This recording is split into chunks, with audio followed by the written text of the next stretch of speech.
Alright, go. What's up, guys? Today I'm gonna make up another video. It's basically gonna be like a basic setup for a Syrian hamster. This type of hamster is a long hair type, and as you can see, this guy, the way you can tell is by basically a little skirt that they kind of develop at the rear end. That's how you can see.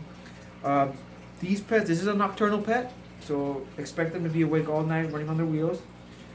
These guys generally they're called Syrian hamsters because they range from northern Syria and southern parts of Turkey. One of the things we'll first want to go over with is a little bit of grooming. These guys do require a little bit of grooming due to the long hair, and the way I take care of it is just kind of a little simple brush. Just grab them, and every once in a while you want to just comb out especially the rear where it gets really long, comb out the skirt. Get any little bedding off because they tend to get like little bits of bedding stuck and tangled in their fur. So you want to make sure you take it out, or else with time you might have to just cut it, and that kind of makes their skirt be a little uneven. As far as pets go, these guys make really easy pets. As long as you take the time to get the setup right, make it really easy for yourself, you do make good pets. Children, I'd say usually at least 10 years old. That way they're a little responsible. They can do the maintenance of those and know how to handle and care for these guys. Because like I said, any pet can bite, but with a little bit of time, you can tame them down and they can be really nice. Now the hamster's name is Rupert, right? This guy is Rupert. Yeah, I should have mentioned that earlier. I kind of named him Rupert after the little teddy bear that Stewie has in Family Guy. That's how he looks here, like a little teddy bear. And yeah, basically he's got a little bit of food in his pouch, so trying to expect if there's food to stop falling out. Another thing for grooming, they do dust.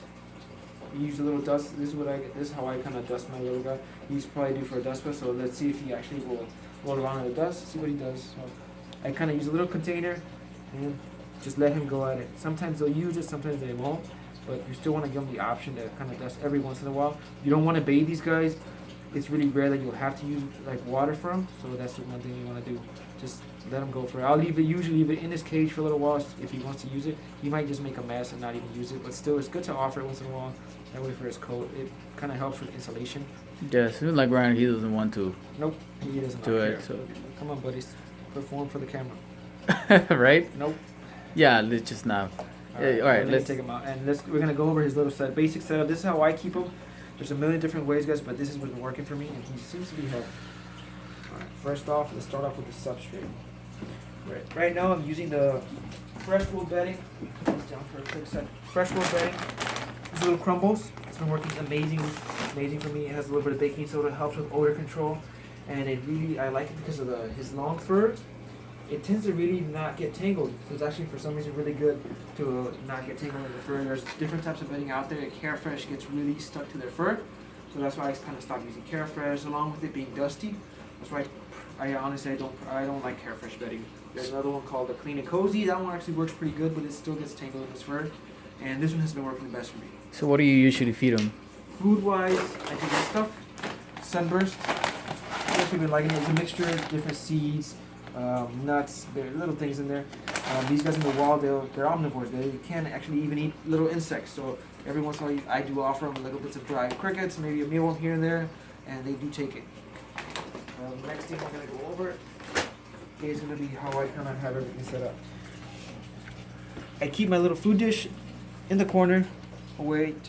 Usually I just have a little bit of food in there, check on it daily, and then he'll take care of himself. A little hide, always want to give them the option to hide. Any hamster will appreciate a little dark place so he can sleep. And since they're nocturnal, definitely during the day they like somewhere dark, and they'll just go in there and hide. Chew sticks, really important. Give them lots of chew sticks. I give them options. There's a bunch of these. I have different treats there, a little fake eggplant there, and there's like a little grassy little thing that he likes to chew on and just probably takes it inside and destroy it. Make a nest, right? Yeah, he'll probably just grab everything, make a nest, and rearrange everything. Right now it's all clean, but he'll probably rearrange it in a little while. And moving on, this giant wheel that you see in the middle is actually probably, in my opinion, one of the most important things you can have in the cage. This is where he's going to get all his exercise. Any stress he has, they'll usually relieve it exercise with running on the wheel. Exercise is really, really important. It takes up a lot of space, but that's why I'm using a 20-gallon. And even bigger is, if you can, it's better. These guys will appreciate the space. They will use it. As you can see, he's going back and forth. He digs, so they do use the space. Definitely, since they are nocturnal, if you have a noisy wheel, it will keep you up no matter what. So that's why I really like this wheel. He actually really likes it, and it's super silent. That's the best thing. Super silent wheels are amazing. Going on, in this corner you probably see a weird dish in there. For some reason I bought this dish at Target, really cheap. The reason I have it here is because this is actually his potty. He's actually potty trained to where he just wakes up and goes here to pee. The pee is probably what has probably the most odor in the cage. It causes the most odor. So if you can potty train your hamster, I definitely recommend it. And the way I did it was basically, since I purchased him probably about 6 to 8 months ago, the first few days I would basically just wash the cage, come back every once in a while, and if he pee or pooped anywhere, you basically grab that little area, grab the little dirty spots, and throw all the bedding in there. It also helps by keeping the water bottle in one corner, food in another corner, and the house in the other corner, and leaving the open one with pretty much all his waste and pee in that corner. So he'll usually associate that with the odor with that corner, which has his potty. In the last corner, we're gonna go over a little water bottle. This is one that I purchased myself. I really like this bottle. It's really good as far as avoiding leakage. The plastic is tougher than most of the cheap little bottles. If they decide to chew on it, it can actually hold its own on it, and it's rounded near the top, so it doesn't give them any like corners or somewhere for them to get that kind of leverage to chew on.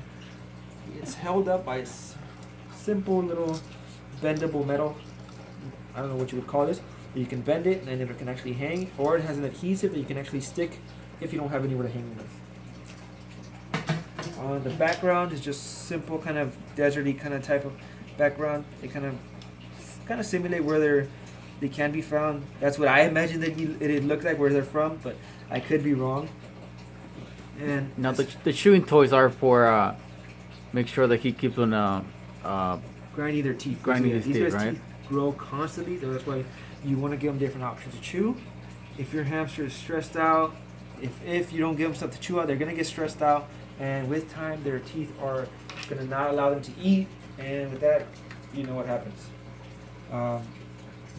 Lastly, we're probably gonna go over is how I keep it. So I just have a long string top on top, and on top of that, I actually have a little goldfish decoration that I kind of have, and that's how I keep him in there. Because I'm sure if he decided to climb the water bottle, he'll probably push it up. So definitely make sure you have something on top and make sure it's secure. But this is my basics of how I keep my hamster. You can do it different ways. You can add things, but that's my suggestion, guys. That's it. All right. All right, yeah. So guys, don't forget subscribe if you like the videos. Give us a like, and you already know if you don't like it. Pretty obvious.